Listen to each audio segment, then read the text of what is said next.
Hello, all, and welcome to the Skeptic Hangout, the place where we sit back, relax, and chit chat about intriguing and sometimes controversial topics through the lens of skepticism. I am one of your hosts, Laura from Unapologetically Me, and I have with me my host, Richard from The Skeptic Takeout. And we have with us back for the second week in a row our special cartoon guest, Teo el Ateo from Nuestra, Experiencia, Atea. Hi Today, we guys. are going to be talking about the soul. So grab your English tea or your super hot mocha frappuccino, and not sure how that's going to work, but join us as we discuss the thing that makes us who we think we are. This is episode 48, Souls.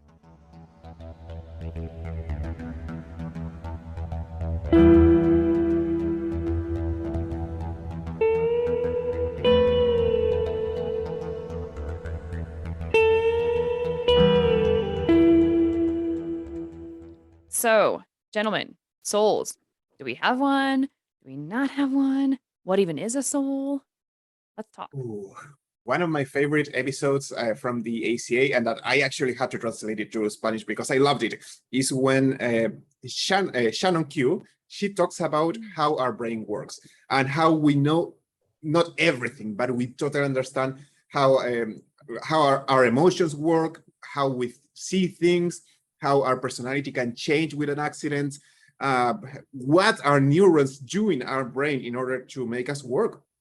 And the problem with people who want to believe in souls is, one, they don't understand all of this about our brains. And two, they kind of try to think, oh, but you know, there is this thing called conscience. Where does it go whenever you die? And they don't realize that conscience is nothing but the result of our brain, our neurons interacting. Like, you know, fire is the result of wood burning. What happens when there is no more wood? Where does the fire go? That's the place where our conscience go. It's not a thing that goes away. It's just a result of a certain interaction. And without that interaction, you don't have these results. And that's it. That should be the final case for souls, according to me. I might be wrong, you know. I'm just a cartoon. What do I know? I have a lot to say on this subject because I've got lots of different perspectives on it. First of all, I've yet to meet anybody who believes in a soul who doesn't equate it with consciousness, in one form or another. Yeah. Having said that, and I'm going to, come down like a hammer and say I'm absolutely in the camp that the consciousness is caused by the brain and nervous system. I absolutely think that to be the case. I'm not an expert in the field, and the experts in the field are divided because some of them are dualists, and they do think that consciousness comes from outside of the brain. There was a big study, I think it's ongoing, by I forget the name of the foundation. It was the same guys who did the prayer study, the big kind of prayer study, the Christian Foundation. I can't remember the name. I'll put it in on our Facebook Prayer group. study? Yeah, once you find it, let me know. We'll post it. And they are doing they've ongoing study where they're getting all the experts in the field together to hash it out amongst themselves and like trying to come up with a consensus. And it's a really good study. I'll put the details of the study, like say, in the Facebook group. But I don't think it is, as despite my own kind of prejudice towards the consciousness coming from the brain, I don't think it is as cut and dry academically as we'd like it to be. And another thing to mention about souls is that not all religious traditions believe in a soul, right? Because in Buddhism, for example, you've got it's not the soul that is reincarnated or reborn. It's aspects. It's like attachments, aspects of ourselves that continue through clinging to them. So it's not a soul, as in a solid kind like of a ghostly the person. sort of thing. Yeah, yeah. So it's a huge it's a fascinating area. It's an area I'm really interested in. If you see the amount of books I've got on the brain behind me, it's a subject I'm not an expert in it. I've no academic qualifications in it. It's a field I'm really, really interested in. Linked to the fact that I'm academically studying religion, and it's a big, whole fascinating area for me. I love it. I'm going to let one of you two speak now because I need a drink. No, yeah. So it's really fascinating for me too. But I think when we're talking about the soul, there's two different ways you can go with the conversation, and they'll take you in two completely different directions. And that's where the soul becomes uber fascinating to me, because you have the neuroscience, like what you're talking about, like where in the brain is there room for a soul, or is the soul sort of what we mean like when we're talking about consciousness, right? But then you also have like the historical evolution of the soul, right? Because that wasn't an idea or a concept that was in early religions, right? At least not in the way that we recognize it today. And you are right that not all religions have a concept of a soul, but the modern sort of popular Abrahamic faith sort of idea of a soul, really the history of it revolves around the breath, and like the breath of life, and translations, and how that's changed over time in our understanding. And but early translations of the soul are all just referring to the breath. And you got to remember, this is back before we had modern day science, where we didn't know what made a person alive, right? And we didn't know Yeah. what we were breathing in. We didn't know about like atoms and molecules and stuff like that. We didn't know there was air with oxygen and nitrogen and all this other stuff. We just knew we had to breathe. And when we stopped breathing, we stopped living. And so our sense of what it meant to be alive was very um, tied up in this idea of the breath and breathing, which makes sense. But now you have it evolving over time to become like its own sort of different thing. And now it's just like your body, but it's spiritual, it's not physical. It looks like you, but it doesn't look like you. Like when you go to heaven, do you look like you when you died, or do you look like you like when you were at your prime, or like some, like perfect version of you, like, or is it someone completely different? Like there's all these concepts now that really, when you talk about within the same faith, within Christianity, or Islam, the early understandings of what a soul was completely different from what we see today. And that's what Yeah. fascinates me. Like how can we even start to talk about how this soul relates to the neurological aspects of our consciousness without acknowledging the history of the concept of the soul to begin with? Oh, well, Yeah. I mean, we can try to check why people want to believe in a soul. I was going to say, sorry, Richard, I don't understand. I don't see the books that you're talking about. You're talking about souls. Oh, come on. But I was going to ask you, has anyone ever kind of gotten to a unifying opinion? Because we do understand most people are afraid of death because it's scary. Imagine stop disappearing. We kind of believe we're the center of the world. So having to understand that we are going to be no more is scary, is awful. We want to believe that we continue. And the soul gives us the perfect idea. Sadly, at the same time, it gives you the perfect kind of, threat that, oh yeah, either you follow us or that poor soul of yours is going to suffer forever. So, oh, I forgot what I was going to say. Sorry. Oh yeah, but there is not really only one unifying idea that kind of explains what the soul could be. Only millions and millions of different hypotheses of what people would like the soul to be. But in the end, there is nothing really that we could say, oh yeah, there is an indication. For what I've seen, everything that people attribute to the soul can be explained by this is how our brain works, this is how our brain in drugs work, and this is how brains work when you are about to die. But nothing besides that. No, and you've just actually reminded me that it was the Templeton Foundation who've commissioned this study with the neurologists. So I just thought I'd get that in there because I'm lazy and that saves me posting it in the group. So I say this a lot with different things, especially when you start talking about more cosmological stuff. There's areas that we just don't know, right? In terms of our scientific understanding of the world and especially our own consciousness. And you don't get to say, I don't know, therefore here's my answer. Right. Yeah. And so my question with the soul, I already think there's enough evidence based on how our understanding of the soul came about and like where it came from historically and culturally to just dismiss it altogether and say, well, you know what? If we find something else that's a mystery, we can certainly explore it, but this is not worth exploring. Right. But having I said that, it's so intricately woven into our psyches. Like it's so pertinent to the social conversation that you have brain scientists now um, that have to engage in these discussions and these debates, right? Because it is that important to people. My question would be, we can study consciousness and we can come to understand it, and there's a lot about it we don't understand. How can we study or look at or differentiate whether or not the consciousness is just an event that's happening in our brains or whether or not there's a separate entity, a soul driving the meat truck? Like what Yeah. And exercise that's a can we do? $1 million question, and we will answer it after the commercial break. We are going to lose Teo, our good friend, unfortunately, for the second half of the show. Teo, thank you so much for joining us. It has been an absolute pleasure as always.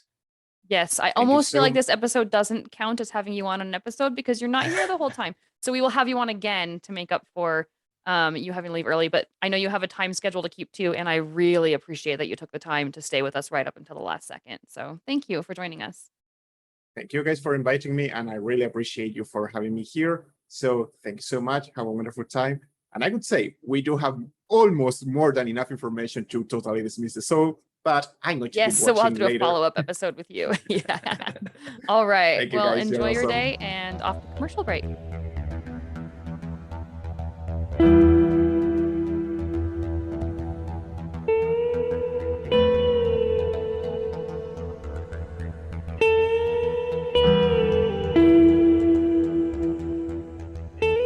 So, what have we got coming up this week? Teo, give us a rundown on what you're up to and what your show's all about. Well, if you like the Atheist Experience, next week I have my version of the Atheist Experience phone calls, but obviously in Espanol. I'm talking with a guy who wants to be an atheist, who wants to prove that God doesn't exist. So that's an interesting conversation right there.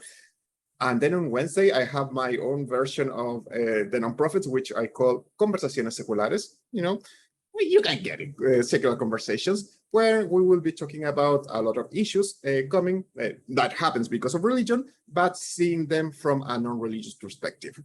And I usually have a guy who is an ex-theologist who now he's an atheist, and he has his own, let's call it program within my program called Ateólogos, because he's a theologist, atheist, and he's the mixture of both. And he dedicates his time to explain where the stories that are present on the Bible come from.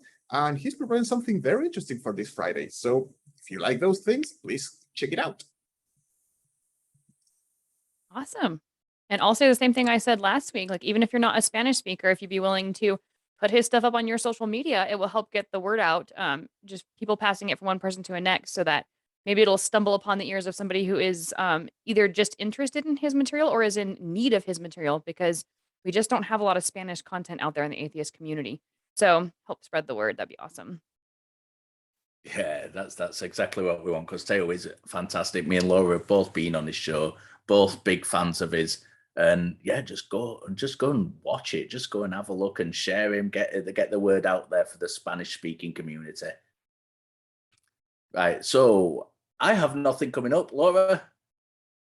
So at the time that this podcast comes out, that same night, the 26th, I'm going to be on the Promethean Secular Frontier on their Patreon drive. So they're doing a fundraiser to try and just get some extra exposure, and they're going to have a ton of different guests on. I'm not going to tell you who it is because they're still getting the final counts on who can be on and who can't be on at the time that I'm recording this. But it's looking like a really good guest lineup. So it'll be 4 hours on the 26th. That's tonight. So check us out. If you are hearing this pre-recorded after the fact, then Go back and check out their page, maybe give them a like or a subscribe, and just kind of see what they're up to. Yeah. Again, a fantastic group of people and well worth going to check out. Right, we're all exhausted. Let's get back to the show. Let's do it.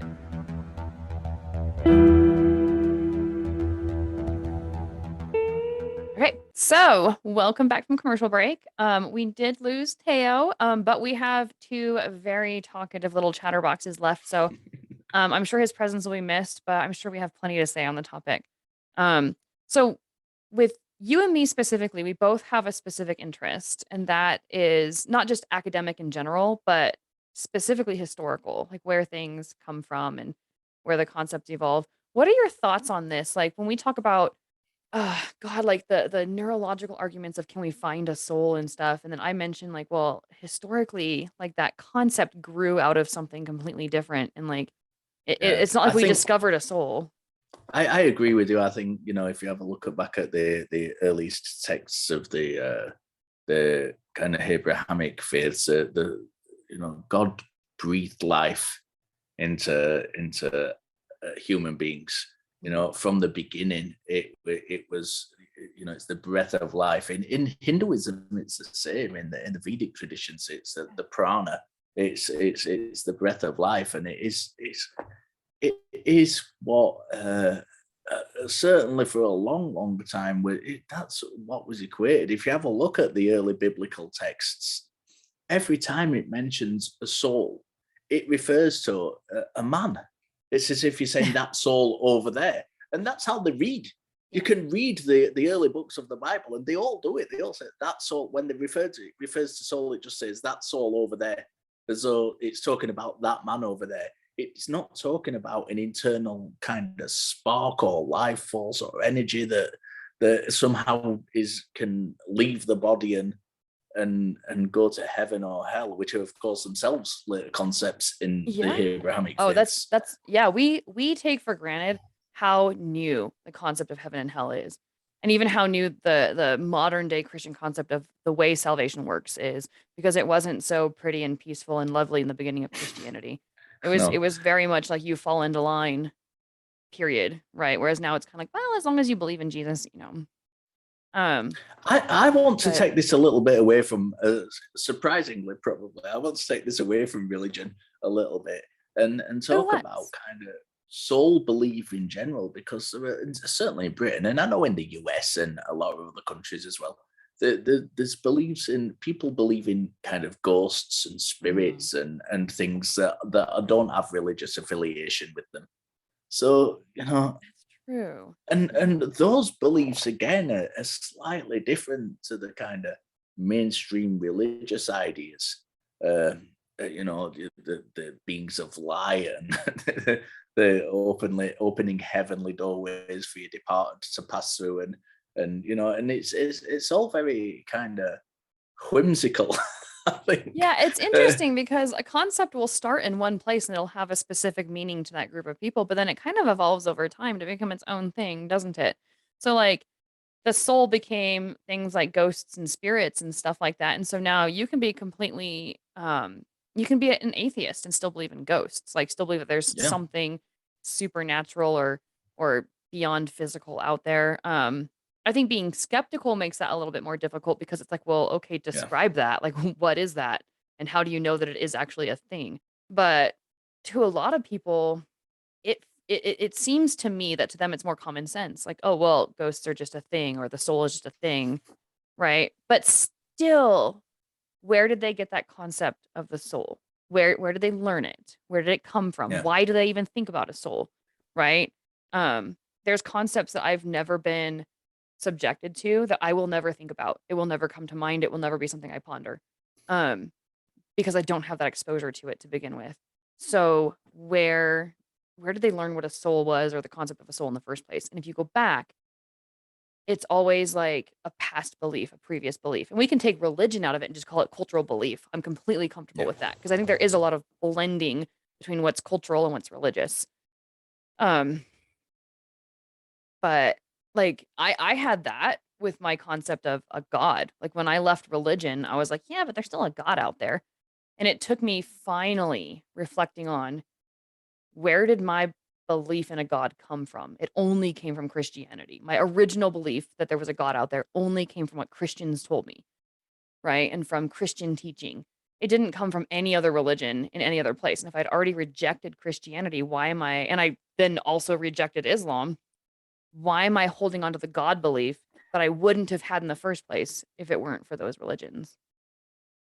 Yeah, it's a very, very interesting question, and the cultural and kind of religious question is intrinsically linked. I don't think it's ever something that we'll be able to unravel. But I've just been funnily enough, I've just been kind of staring at my bookshelf in the background, and I've my eyes chanced upon the I Ching.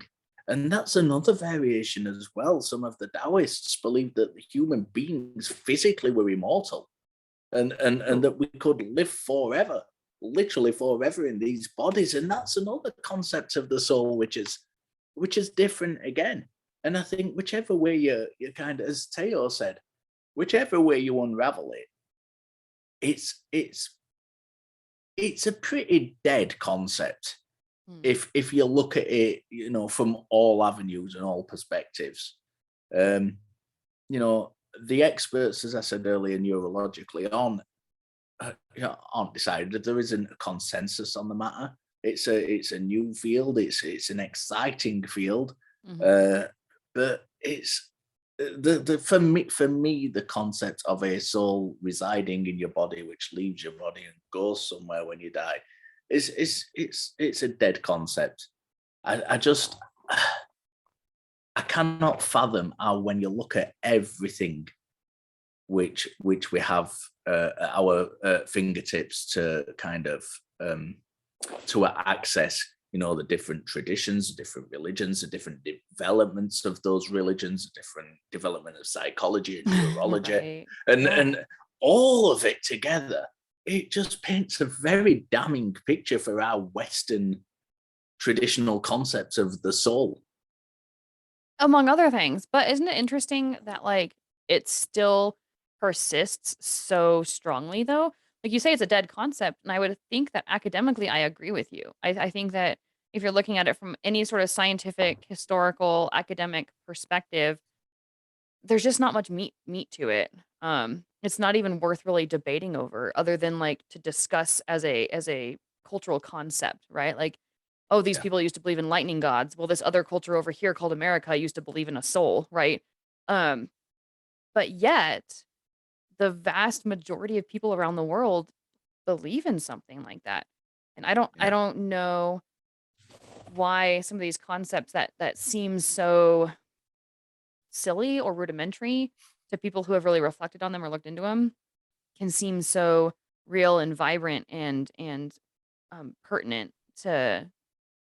We all know I'm pedantic, and I would like to point out that I did say for me, it is a Yeah, dead yeah, concept rather for you. Yeah, yeah, rather no, than but I'm for agreeing with overall. you. I'm Yeah, agreeing yeah, with you. Like, academically, I think it is. It strikes me that it's still so relevant to our conversations socially about what we think because of it's as the self. interesting. Yeah. I mean, to me, it's an interest. I mean, like the anthropological side of it, the development side of it, the cultural side of it, the brain side of Yes. the study into it is all so fascinating and very interesting.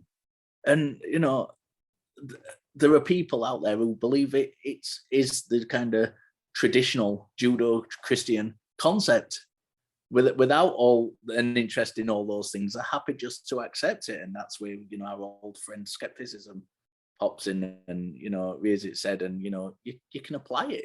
It's one of those things that you can apply skepticism to very easily.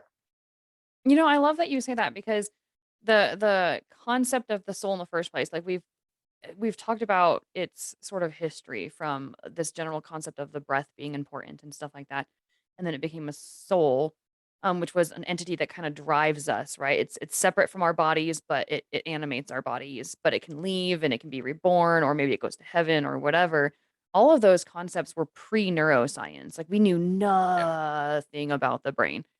And now, we have a lot better of an idea about how consciousness works. We haven't solved all the mysteries yet, But one thing that really fascinates me is that you can pick apart so much about consciousness that is biological that whatever few little tiny mysteries are left don't really leave a lot of room for a soul.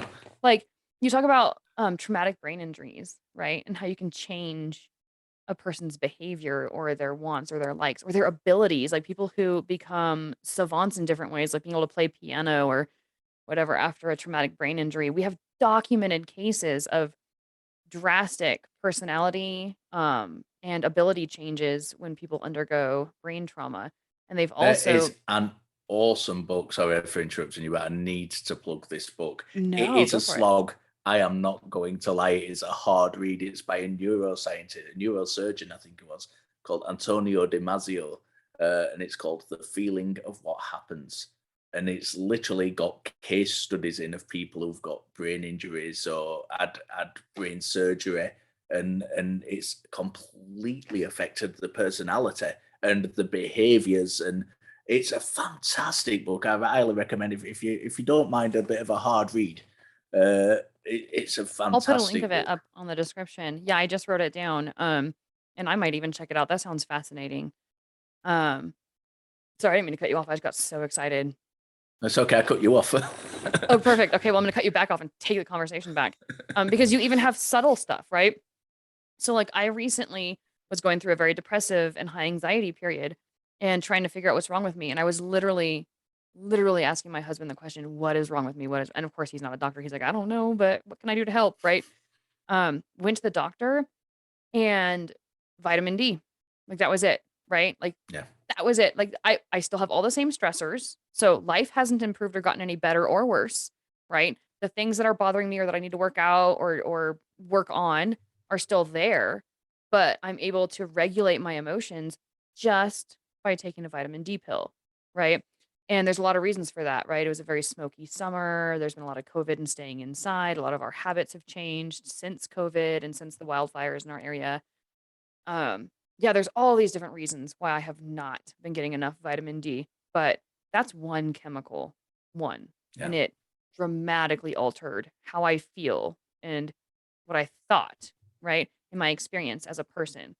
So, like, if you take my experience as being me or who I am, my soul was dramatically altered and changed from one state to another simply by including a chemical that my body was lacking, right? Yeah. And so if you think about that, like take that and apply it across the spectrum, right? You have different people with different behaviors, thoughts, feelings. And we're talking thoughts. You are your thoughts. Who you are is what you think and what you feel. Yeah. And if you can take a cocktail of chemicals, or if you could be deficient in a cocktail of chemicals and it changes your very thought patterns, where is there room? Like which part of those thoughts is actually your soul? Yeah. It's interesting. And one thing we've not touched upon is that for many hundreds of years, the soul was thought not to reside in the brain, but in the heart, because people thought that was what gave you life. And understandably, for it to kind of a pre kind of scientific community, that's a logical thing to think, because when the heart stops, we die. Right. It's Just like when you very don't breathe, you die. Yeah. yeah, and it's it's very interesting that the soul has kind of migrated over time from the heart It moved. to the head. Yeah, it got a little bit bored with living in the chest. It was a bit cold, and the winters were a I little bit mean, that's harsh. it, So right? There's more fat in the brain for insulation. But that is another really good point because I was just talking about the historical evolution of the concept of the soul, and here you have it like, oh, we're getting really good at brain science and we're starting to understand the brain and personality and how chemicals affect us and stuff. And oh, that must be where the soul is then. So it's not that we're giving up on the concept of a soul because it doesn't really fit with what we're seeing. Instead, we're going to change the concept of the soul just enough, tweak it just enough so that it now fits into whatever modern like scientific format we and have. that's exactly what the people who are dualists, and they don't all believe in a soul, but Mhm. a lot of them are from kind of religious backgrounds. That's exactly what the dualists have done. They're saying that the soul is a thing, but it interacts with the brain and it causes the brain to do these things. So it literally has migrated from, as our knowledge is, from the heart to the head. And I think it's fascinating to, again, the whole thing just fascinates me. It's one of my favorite subjects, just the whole thing, the connection between kind of religion, religiosity. Oh yeah. There's just so many different directions you can take it. Like you just said, the soul is what drives it, right?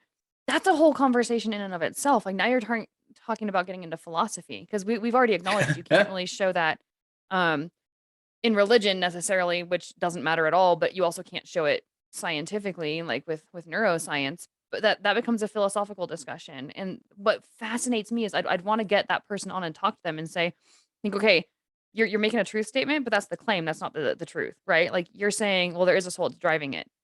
You're not giving me a fact. You're giving me a hypothesis, right? Where would you determine that your idea over all other ideas is the correct one? Like, why is your concept that a soul is what drives the body, or the personality or whatever? Why is that hypothesis correct over all other hypotheses, right? And I don't think people really understand that's what they're doing when they say like God is love, or the soul is what drives it's the driver of our bodies. I don't think they really comprehend that they're not making a truth claim. They're making a guess. So the question now becomes like, why are you, I don't even know how to put it into a question. It's, how are you the arbiter of what's right or wrong, sans any sort of evidence or way of backing it up or demonstrating it? Like what makes you able to make that determination when scientists can't? Yeah. And that's a question that can be asked of both sides of the argument, because there are a lot of and I think this is important as a skeptic to know. And I don't know the figures, but I would suggest, certainly the things I've read, whether that's a bias on my part, I don't know, but I would suggest that the predominant view is that the what makes us, our consciousness, our conscience, etc., comes from the brain. I would suggest that is the majority view. It's not an absolute view amongst the experts in the field, and it's got to be acknowledged. Yeah. And you can sit there and let your bias say that, well, it is, and like, and we've both done it during this episode. So us, as who aren't experts in the field, it seems obvious that there isn't a soul and that the conscience comes from the brain, consciousness comes from the brain, and the nervous system. But it's not, although it might be the majority view, it's not shared throughout all the experts in the field. There are different opinions. There are different opinions on it. And skepticism has to be applied at all times, whether it's in our favor or not. So I would say anybody who says there is no soul, it's the same as saying there is no God. Like, okay, now you're making a positive truth claim. Where do you get that information? Right? What makes you the arbiter of that particular truth? Because you're right, that can't be demonstrated. But I think that what can be shown across the board, and I think what I've been trying to say, and I'm gonna assume it's what you've been trying to say too, although correct me if I'm wrong, is that there's what we can show scientifically, like what we've been able to demonstrate, and there's what we can't demonstrate. And so while science still has a bunch of holes that revolve around the exploration of consciousness, there are things we can show. And what we can show does demonstrate that it's a natural process, that it's a bunch of signals in our brains, and it's very complex and it's very complicated, and nobody's denying that. It's not an easy answer, but there's nowhere that we can demonstrate, well, here's this physical process, now here's this non-physical process that we don't understand yet, right? So I would assume, because scientists are just as human as everybody else, that there are scientists out there that might be making their claims a little too strong, or might be presenting them as like, well, I know the answer, we just can't prove it yet, right? And that scientist is almost doing their area of study a disservice by not being a little bit more. And we've got to remember it is, as a field of study, is pretty much in its infancy, I'd say. Oh, totally. It's it's not well understood. There's so much more we need to understand about the brain and its interactions with ourselves and the world around us. So it's not one of those things that you can say, well, as an atheist, this is a cut and dry thing because the science shows it. Because the science is undecided. Exactly like it's to me, it's kind of like abiogenesis. There's a strong case to make for it, a very strong case to make for it, but it's not. You can't turn around and definitively say this is the case. And as a non-expert in the field, I wouldn't do that. I wouldn't want to do that. Right. And The I think field may that when disagree. people, whether they're just the everyday skeptic or whether they're an actual scientist or anywhere in between, when people say this is how it happened or this is how it is based on what little evidence we do have, they're doing that area of study a disservice. You Yeah. saying this is our current understanding or this is what we know so far is not that much more difficult to say. It's really not. Like when we talk about the Big Bang, if I say that's the best theory we have right now for how our universe was created, but there's lots of theories out there, I'm comfortable saying that, and I don't feel like I'm downplaying my position any. In fact, if anything, I think I'm strengthening it because I'm admitting that I don't have all the answers, right? Yeah. I think from an atheist skeptical perspective, if there is something beyond the physical body and it happens to like be something that gets either reincarnated or sent somewhere else, like it's still not going to convince me of religion. Like it's going to take a lot more than that to convince me of any particular religion. It's going to I'd be take me a lot stoked. to convince me of that. But I mean, even if we To be could, so let's say honest. hypothetically we could prove that there's a driver that exists eternally. Super. That's so fucking awesome because, like the idea of just not being there for all the rest of eternity is kind of like intimidating and sad and Yeah. sucks, right? And I know that I've missed the first, 14.6 some odd billion years of history and I'm only catching this one little blink of an eye. But this little blink of an eye is important to me. And if I were to learn that, like, oh, actually, I have been reincarnated and have been having experiences, yada, yada, yada, or whatever, that's exciting. I would want to know that. But I'm not going to just buy into it because it sounds better than dust to dust. It's a nice idea. It's One thing that my closing thoughts on this whole thing is one thing I would really like to see. I would love to, and I don't know if there are any out there. I would love to meet someone who believes in a soul, who doesn't equate it with what it appears that our brains are bringing forth as consciousness. Someone who believes that consciousness and the soul are two separate entities. I'd love to have that conversation. That would be fascinating because I'd have a lot of questions in terms of like the what, where, how, what, like that's fascinating. It's the same as the flat earth conversation where it's like you've got a theory that's really fascinating, but how, what, like show me where does that model fit into our reality and how does it explain our reality? And it's the same with like this concept of a soul that's separate from consciousness is like, okay, that's great, but describe it to me. Like how does it fit into our reality? I think one thing that we need to get better at delineating is like we talk about the physical world versus the non-physical world. And is there even the possibility of a non-physical world? But even if there is, reality is reality. What's real is real, right? And so if there's something beyond our comprehension of what we call physical, it's still a part of reality. And that's what I'm interested in is like, how can we determine what's real and what's not? And this has been the most skeptic episode of Skeptic Hangout we have recorded today.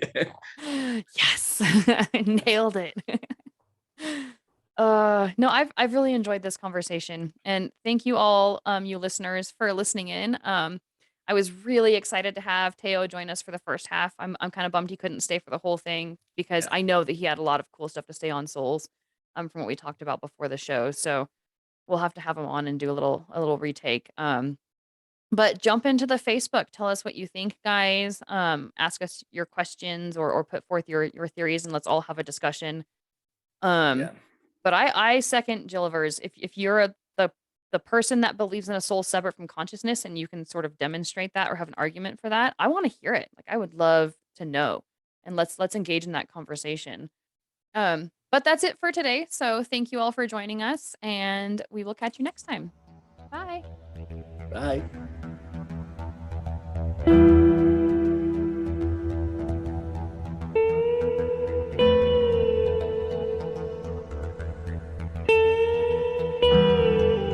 I had a small problem. Give me 1 second. Oh, I'll disappear for 1 second. It literally did disappear. he did. He disappeared. I think we should incorporate that into the show somehow. Oh, yeah. I'm going to disappear for 1 second. He really disappeared. And he's back.